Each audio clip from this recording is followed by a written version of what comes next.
Dalam program Dhammakatha kali ini, Bante akan menjelaskan pertanyaan yang masuk. Pertanyaannya adalah, apakah cukup pada saat berlatih Vipassana hanya melihat atau mencermati Mahabhuta? Mahabhuta di dalam Abhidhamma dijelaskan adalah 4 unsur utama atau 4 unsur besar, yaitu unsur tanah, unsur air, unsur api, unsur angin. Nah, ini 4 unsur ini disebut sebagai Mahabhuta. Kalau kita simpulkan, pertanyaannya adalah, dengan hanya melihat Mahabhuta atau 4 unsur ini di dalam tubuh, apakah cukup untuk berwipasana? Oke, jadi pertama-tama Abhijana Sutta. Abhijana Sutta kita bisa temukan di Samyutta Nikaya. Nah, di sana Buddha bilang, Rupang bhikkhave anabhijanang aparijanang awirajayang apajahang abhabo dukkhakhayaya. Jadi artinya apa? Para biku, kalau seorang biku itu tidak mengetahui anabhijanang, aparijanang itu artinya tidak mengetahui atau memahami setelah memilah-milah.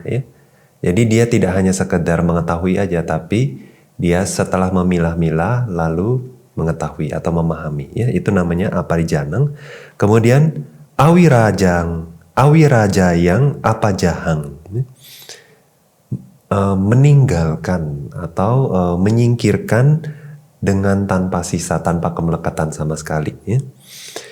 Kalau seorang biku belum mengetahui lebih mendalam, belum meninggalkan atau menyingkirkan dengan tanpa kemelekatan rupa. Yang disingkirkan apa? Rupa. Yang diketahui juga rupa, yang dipahami secara mendalam juga rupa, Buddha bilang.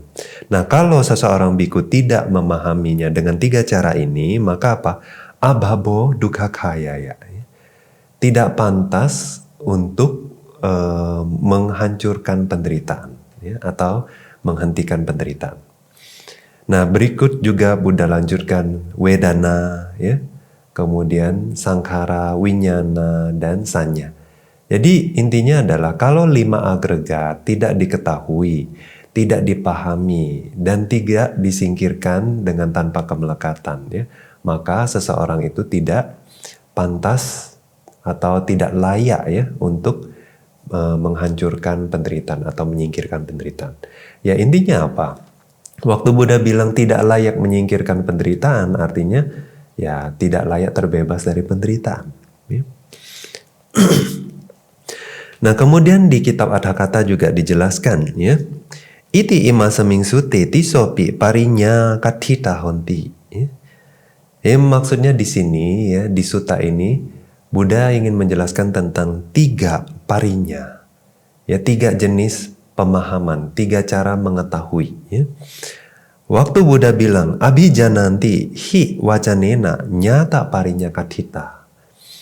Jadi waktu Buddha menjelaskan tentang mengetahui, itu artinya adalah mengetahui berdasarkan nyata parinya.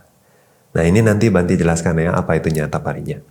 Kemudian waktu Buddha bilang parijananti hi wacanena tirana parinya. Nah, waktu setelah memilah-milah lalu memahaminya, itu yang dimaksudkan Buddha adalah memahami berdasarkan tirana parinya. Nah, nanti apa tirana parinya? Bante akan jelaskan. Kemudian di Adhakatha menjelaskan wiraja yang pajahanti ti duihi pahana parinyati.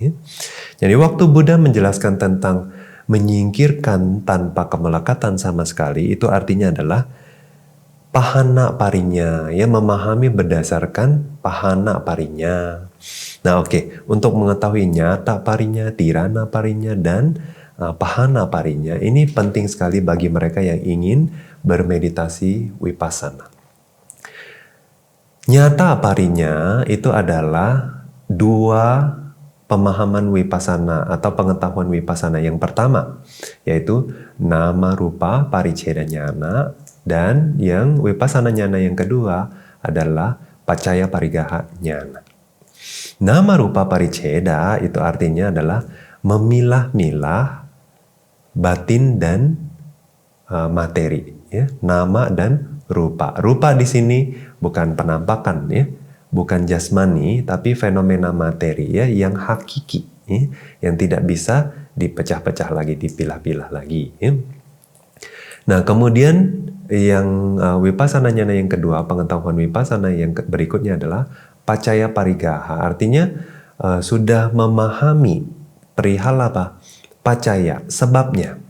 Oke, berarti ini kita harus memahami apa yang disebut sebagai batin, ya. Apa saja yang termasuk dalam batin, apa saja, ya. Di dalam batin itu ada apa saja, kita harus pilah-pilah, membedakan satu dengan yang lain. Apa itu kesadaran, apa itu kontak, apa itu perasaan, ya, apa itu perhatian dan lain sebagainya. Nah, itu adalah semua bentukan batin. Kemudian kita juga harus memilah-milah dan membedakan apa yang disebut sebagai unsur tanah, air, api, angin, ya. Nah, itu rupa. Tapi rupa apakah cuma 4 unsur saja? Enggak, ya. Nah, ada nanti unsur translucence mata, ya. Nah, artinya sensitivitas mata. Kemudian indera mata jadinya, ya, yang kontak dengan objek visual. Kemudian juga hidung, telinga, ya. Sentuhan yang sensitif terhadap sentuhan, ya. Termasuk juga apa? Landasan batin yang disebut sebagai hadaya watu. Nah, kita perlu lihat itu baru bisa namanya nama rupa pariceda nyana, memilah-milah fenomena materi dan fenomena batin. Nah, apakah itu saja? Belum cukup, ya, tapi juga mengetahui sebab-sebabnya, ya, sebab-sebab dari setiap fenomena tersebut, ya. Nah, kenapa misalnya kesadaran muncul? Apa sebabnya? Nah, kemudian kenapa mahabhuta muncul, 4 unsur muncul? Apa sebabnya, gitu, ya. Nah, semuanya juga harus dipilah-pilah dan dipahami. Nah, inilah yang Buddha sebut sebagai memahami, ya. Nah, jadi waktu Buddha bilang memahami rupa atau fenomena materi, artinya ya paham tidak hanya fenomena materi saja, tapi juga sebab-sebabnya. Kemudian waktu Buddha bilang setelah memilah-milah dan paham, ya, nah itu apa?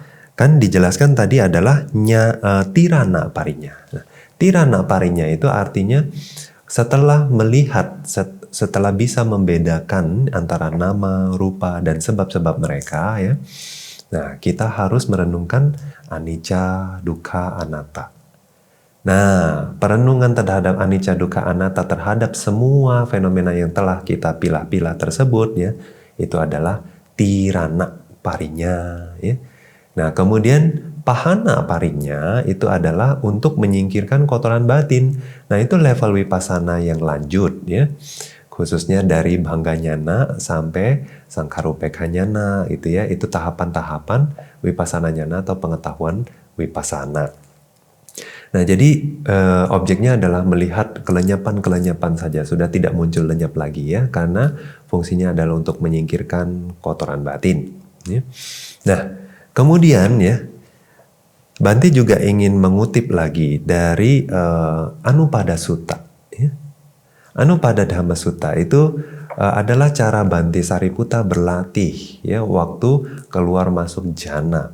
Jadi Bante Sariputta itu merenungkan jhana dhamma atau fenomena yang muncul pada saat beliau masuk jhana sebagai anicca, dukkha, anatta. Nah, itulah ada yang disebut sebagai Anupada Dhamma Wipasana. Ini sebuah metode berwipasana, ya. Tetapi yang dilakukan oleh Bante Sariputta itu sangat detail, ya. Di sutta tersebut Anda bisa baca, ya. Tidak hanya witaka, wicara, piti, sukha, ekagata, tapi juga phasa, cita, wedana, sanya, ya, manasikara, dan lain sebagainya. Semua bentukan batin, Bante Sariputta setelah pilah-pilah, setiap bentukan batin tersebut direnungkan sebagai anicca, dukkha, anatta. Nah, di kitab Adhakatha, ya, dari kitab dari Sutta Anupada tersebut, ya, Nah, ini Anda bisa temukan di Majjhima Nikaya ya. Dijelaskan bahwa kenapa Bante Sariputta bisa melakukan itu ya. Bisa berlatih dengan detail seperti itu. Nah, di Atthakatha menjelaskan ya, karena beliau bisa melihat dua hal secara bersamaan, watu dan aramana. Watu adalah landasan, aramana adalah objek. Nah, objek dari pikiran ya, waktu itu ya. Nah, jadi kalau kita mau mengetahui watu, nah untuk pikiran ya, maka watu ini adalah landasan dari pikiran. Landasan pikiran apa? Hadaya watu. Ya, nah, jadi kalau kita mau melihat ya fenomena batin secara detail seperti Bante Sariputta, kita harus bisa melihat apa? Objek batin tersebut dan landasan batin tersebut secara bersamaan. Baru kita bisa merenungkan fenomena batin yang muncul berlandaskan dari batin tersebut yang mengambil objek tersebut satu persatu dan renungkan secara detail ya. Nah, oke, di antara watu ya, hadaya watu itu berarti termasuk rupa ya. Jadi kalau dipertanyakan bahwa apakah cukup pada saat berwipasana hanya melihat 4 unsur saja? Jelas tidak cukup ya. Karena waktu berwipasana, objeknya kan tidak hanya fenomena materi, tapi juga fenomena batin. Nah, sedangkan untuk melihat fenomena batin, menurut Anupada Dhamma Sutta, nah, kita juga harus melihat landasan dan objeknya. Ya. Nah, kalau untuk landasan, misalnya proses batin yang muncul di mata, ya, itu disebut sebagai Cakku Dwarawiti. Jadi pertama harus tahu Cakku Watu namanya, ya, landasan mata. Nah, di dalam Abhidhamma dijelaskan yang disebut sebagai Cakku Watu itu mengacu kepada Cakku Pasada, ya, yaitu apa? Unsur translucence mata. Artinya bagian dari mata yang sensitif terhadap warna. Ya. Nah, dan warna tersebut juga perlu kita pahami. Nah, kemudian dari semua indera, 5 indera, kemudian indera yang keenam apa? Landasannya adalah hadaya watu. Jadi kita perlu tahu juga, kita perlu melihat hadaya watu itu yang mana di antara seluruh tubuh ini kan. Nah, baru nanti setelah kita bisa mengetahui, oh ini hadaya watu, ini objeknya, baru kita bisa melihat proses batinnya secara detail. Ya. Nah, kemudian juga apakah cukup jika sudah melihat fenomena materi dan fenomena batin? Demikian, oh belum juga ya. Dijelaskan misalnya di Mahanidana Sutta. Ya. Buddha sendiri menyebutkan di Mahanidana Sutta tersebut ya, bahwa apa? Mahewang ananda awaca, mahewang ananda awaca, gambhiro cayang ananda paticca samupado, gambhira bhawa, gambhira wabhatso ca. Etasa ananda dhammasa ananu bodha, apati wedha, ewamayang pajja, tanta kulaka jata, kula gantika jata, munca paba jabuta, apa yang dugating winipatang samsarang, nati watati. Ya. Waktu itu Bante Ananda di sutta tersebut bilang bahwa, oh paticca samuppada itu mendalam Buddha, kemudian kelihatannya mendalam, tapi di batin saya ya, ini Bante Ananda yang bilang ke Buddha ya, di batin Bante Ananda, paticca samuppada itu terlihat jelas gitu ya. Ya tentu saja Bante Ananda kan sudah seorang Sotapanna, kemudian juga seorang biku yang sangat terbelajar ya di zaman Buddha. Nah, bahkan dengan pernyataan dari Bante Ananda tersebut, Buddha bilang apa? Jangan bilang begitu Ananda, jangan bilang begitu ya. Paticca samuppada itu mendalam ya. Kemudian juga terlihat mendalam. Kemudian Buddha bilang apa? Bagi mereka yang tidak mengetahui, tidak merealisasi ya, paticca samuppada ini itu seperti apa? Seperti makhluk-makhluk di dunia ini yang kusut gitu ya, seperti katanya kalau pemintal benang ya, pada saat benangnya kusut itu ya. Nah, benang kusut itu katanya makhluk-makhluk itu seperti itu ya. Kemudian makhluk-makhluk yang tidak merealisasi paticca samuppada maksud Buddha ya. Kemudian juga seperti apa? Kula gantika jata. Itu seperti sarang burung katanya. Ya. Sarang burung itu kusut, ya, nyangkut semua. Ya. Kemudian munca pabaja buta. Seperti apa? Sejenis rumput yang dianyam jadi ini ya, jadi tali, tambang gitu ya. Nah itu kusut benar rumput itu. Nah kekusutan-kekusutan ini ya tidak bisa lepas. Nah, jadi makhluk-makhluk itu kalau ingin lepas dari kekusutan samsara harus merealisasi paticca samuppada, Buddha bilang gitu ya. Kemudian kalau tidak terbebas, kalau tidak merealisasi, tidak memahami ya paticca samuppada, Buddha bilang para makhluk itu nggak bisa terbebas dari apaya ya, 4 alam penderitaan, dugati. Nah, dugati juga tujuan yang tidak baik, yaitu 4 alam penderitaan. Kemudian winipata itu sama aja ya. Jadi apa yang dugati winipata mengacu ke hal yang sama, yaitu apa? 4 alam penderitaan. Kemudian Buddha lanjutin samsara. Ya. Jadi dari samsara juga nggak bisa lepas. Nah ini mengacu kepada alam baik juga, yaitu alam manusia, alam dewa, alam brahma. Apa? Nati watati, nggak bisa bebas.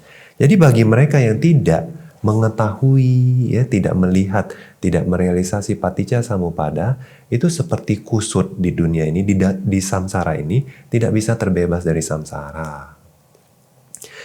Nah, itu sebabnya juga di Visuddhimagga, juga di kitab Abhidhamma Atthakatha yang menjelaskan bahwa tidak bisa terbebas dari samsara, ya.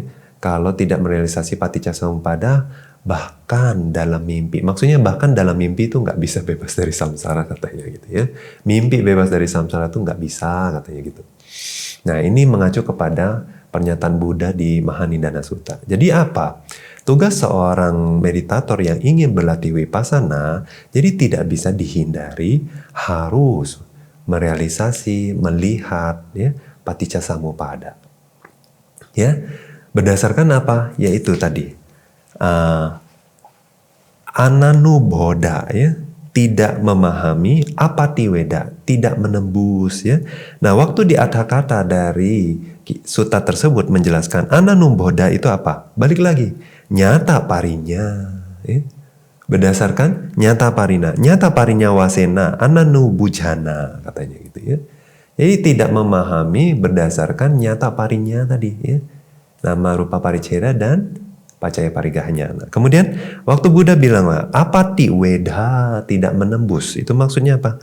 Tidak menembus, tidak merealisasi, itu maksudnya tirana pahana parinya wasena apati wajana wijana katanya. Artinya tidak memahami, tidak menembus berdasarkan apa? Tirana parinya dan pahana parinya. Balik lagi jadi ke depan lagi ya. Nah, intinya apa? Pada saat ingin bervipassana, pertama kita harus tahu nama itu apa saja, ya. Fenomena batin kita perlu tahu semuanya, ya. Kemudian fenomena materi kita perlu tahu semuanya, ya. Setelah kita bisa membedakan antara satu dan yang lain, kita juga tahu sebab akibatnya, sebabnya, ya, sebab dari semua fenomena tersebut. Kemudian perlu merenungkan anicca, dukkha, anatta, ya. Nah, termasuk apa? Paticca samuppada, ya. Nah, jadi kalau waktu berlatih vipassana bahkan ya tidak melihat hadaya watu, ya, tidak melihat landasan batin, tidak melihat unsur translucens mata, cakhu watu, ya, nah, tidak melihat misalnya batin, tidak melihat paticca samuppada, mana bisa selesai vipassana ya? Karena kita bervipassana untuk apa? Terbebas dari samsara. Nah, jadi menurut pernyataan-pernyataan Buddha ya, sudah jelas bahwa semua harus dilihat, semua harus dipahami, direnungkan sebagai anicca, dukkha, anatta, baru terbebas dari samsara ya. Nah, waktu pertanyaannya ditanyakan, cukupkah ya berlatih vipassana hanya dengan merenungkan 4 unsur saja? Nah, Bhante balik bertanya ya, cukup ini apa? Ya. Nah, jadi balik lagi ke prioritas masing-masing. Anda bervipassana itu untuk apa? Kecuali sesuai ajaran Buddha, berwipasana itu untuk merealisasi nibbana, untuk terbebas dari kotoran batin, maka jawabannya adalah tidak cukup, ya. Tapi kalau cukup hanya sekedar untuk berwipasana aja, ya, untuk main-main, ya, untuk hanya merasa puas dengan hanya melihat 4 unsur saja, ya. Nah, ya itu cukupnya bukan versi Buddha, ya. Ya bisa saja kita bilang cukup, ya, tapi bukan yang cukup versi Buddha. Ya, untuk itu semua jawaban sudah dijawab, ya. Demikian penjelasan Bante dalam program Dhammakatha kali ini.